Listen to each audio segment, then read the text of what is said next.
अस्सलाम वालेकुम। आज मैं बना रही हूँ अफ़गानी काबुली पुलाव की रेसिपी। इतनी मज़ेदार और इजी से रेसिपी, ये इतनी आसानी से बन के तैयार हो जाती है।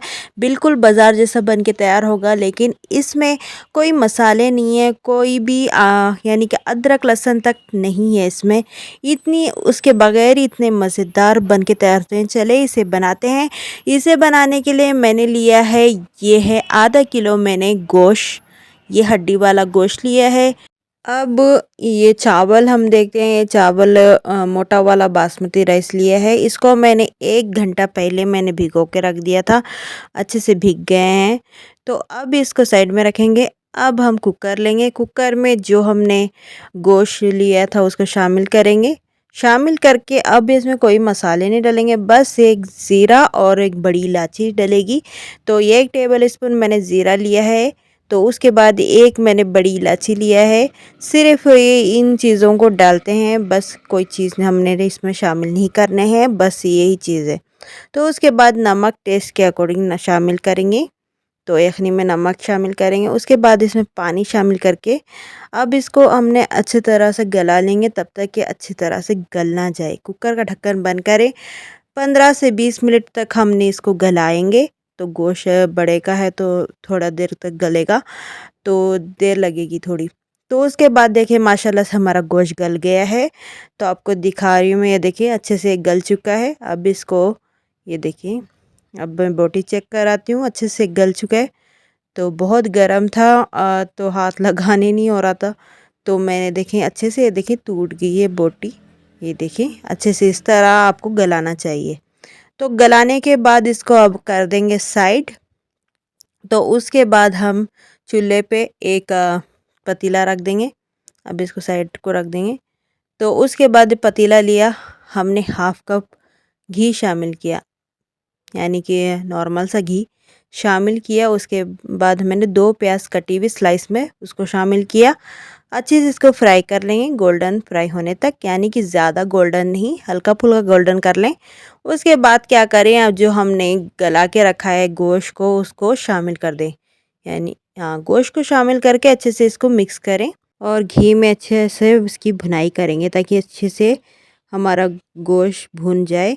उसके बाद क्या करेंगे, अब इसमें जो यखनी जो हमने रखा हुआ है उसको शामिल करेंगे। जितना हमने चावल लिया है, हमने 1.5 गिलास चावल लिया है, तो 3 गिलास पानी शामिल करेंगे। यखनी तो हमारा 3 गिलास से कम लग रही है, तो अब हमें इसमें पानी भी शामिल करना पड़ेगा। अब 1 गिलास मैंने यखनी शामिल कर दिया, अब दूसरा गिलास भी शामिल करूँगी। ये देखिए, ये 2 गिलास हमने यखनी शामिल किया, यखनी 2 गिलास बनी। और 1 गिलास मैंने नॉर्मल शामिल कर दिया पानी। अब टेस्ट के अकॉर्डिंग नमक शामिल करें। नमक हमने देख के शामिल करें, टेस्ट करके पहले भी हमने यखनी में शामिल किया है। अब मैंने कुकर में ही इसको पलट दूंगी, ताकि हमारे कुकर में भी खुले पक जाएंगे और दम भी अच्छी तरह से हो जाएंगे। तो इसलिए मैंने, लेकिन आपको भीगा कपड़ा वगैरह डालने की ज़रूरत नहीं है पड़ेगी। तो अब मैंने चावल का पानी उबल गया, तो उसमें मैंने शामिल कर दिया चावल। चावल को शामिल करके थोड़ी देर मिक्स करें और इसी तरह इसको अच्छे से पकने दें, यानी कि ढक के। हमने कुकर का ढक्कन नहीं लगाएंगे, सिर्फ दम पे लगाएंगे। अब हमने इसको पकने देते हैं, साइड पे रख देते हैं। तो वो ढक के, तो इसी तरह प्लेट ढक दिया है हमने। उसके बाद एक कढ़ाई चूल्हे पे रख देंगे, इसमें 1 टेबल स्पून हमने घी शामिल किया है। उसके बाद मैंने स्लाइस में कटे हुए मैंने गाजर शामिल कर दूँगी। ये देखिए, ये 3 गाजर मैंने स्लाइस में कट कर लिया है, उसको शामिल किया है। गाजर को हल्का सा फ्राई कर लेंगे। तो अब थोड़ा फ्राई करने के बाद हम किशमिश को भी शामिल कर देंगे। आपके पास काली वाली किशमिश या मुनक्का हो तो वो आप शामिल कर सकते हैं। तो मेरे पास काली वाली नहीं थी, तो मैंने यही वाली इस्तेमाल की है, ताकि ये अफ़गानी पुलाव के लिए तो काली वाली अच्छी लगती है, तो उसमें वही शामिल करते हैं। लेकिन मेरे पास नहीं थी, तो मैंने इसको शामिल किया है। आपके पास है तो उसको शामिल करें। अब इसमें चाहें तो आप 1 टेबल स्पून चीनी भी शामिल कर सकते हैं, तो मैंने शामिल नहीं किया, आप चाहे तो शामिल कर सकते हैं। उसको मैंने साइड पे रख दिया, हल्का फ्राई करके।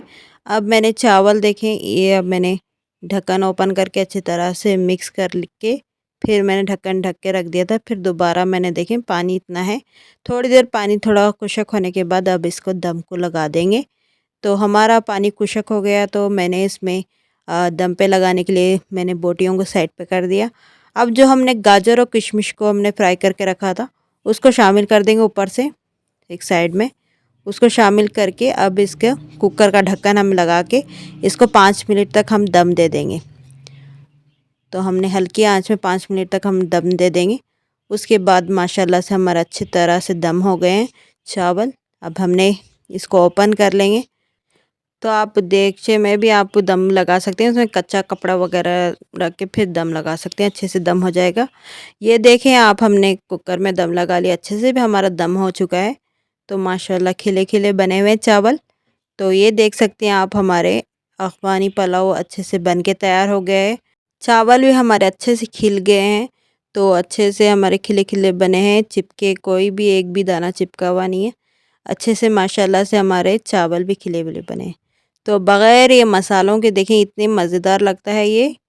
तो सादा सा पुलाव है, यानी कि इसमें कुछ मसाले भी नहीं हैं, ना अदरक लहसुन की ज़रूरत है, ना टमाटर की ज़रूरत है। बस इसमें प्याज और ज़ीरे के बस वही काफ़ी है। तो और कुछ भी नहीं, ना गरम मसाला ना कुछ भी नहीं डलते हैं इसमें। तो माशाल्लाह इसके बग़ैर भी इतने मज़ेदार लगते हैं चावल। तो माशाल्लाह से हमारे अफ़गानी पुलाव अच्छे से बन के तैयार हो गया है। अब इसको हम टेस्ट करके दिखाते हैं आपको। इतनी आसानी से इसकी बोटी भी अच्छी तरह से गल चुकी है। तो आप देखें, इस तरह देखें आसानी से टूट रही है। अब इसकी टेस्टिंग करते हैं, तो टेस्ट करते हैं चलें। तो अब मैंने चम्मच में मैंने चावल ले लिया। अब इसके ऊपर एक बोटी रखूँगी, फिर एक किशमिश और गाजर को रखूँगी, तो इतना मज़ेदार लगता है। तो इसको आप टेस्ट करें, इतने मज़ेदार टेस्ट है और बग़ैर इन मसालों के ये इतना मज़ेदार लगता है माशाल्लाह से। तो आपको ये अफ़गानी काबुली पुलाव कैसा लगा कमेंट में ज़रूर बताएं। वीडियो पसंद आए तो लाइक और शेयर कर दें, सब्सक्राइब कर दें। चले मिलते हैं अगली वीडियो में। अल्लाह हाफ़िज़।